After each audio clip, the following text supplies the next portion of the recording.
This is the Lone Crater YouTube. We hope this video helps. In this video, I will show you how to open your Ford Ecosport key battery. First, gather your tools, a small flathead screwdriver and a new CR2032 coin cell battery. Ensure you have a clean, well-lit workspace to prevent losing small parts. This simple process will have your key fob working like new in just a few minutes, saving you a trip to the dealership.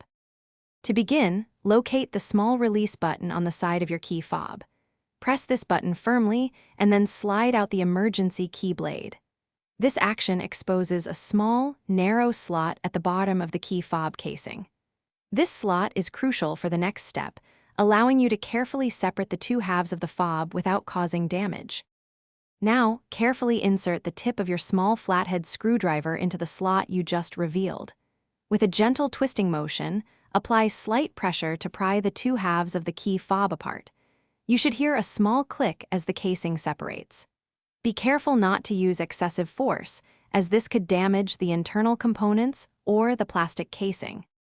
Once the fob is open, carefully note the orientation of the old CR2032 battery before removing it.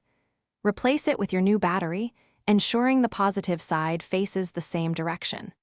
Then, align the two halves of the key fob and gently press them together until they snap securely into place. Finally, reinsert the emergency key blade, and your key fob is ready to use. Thanks for watching. Consider subscribing if we helped you.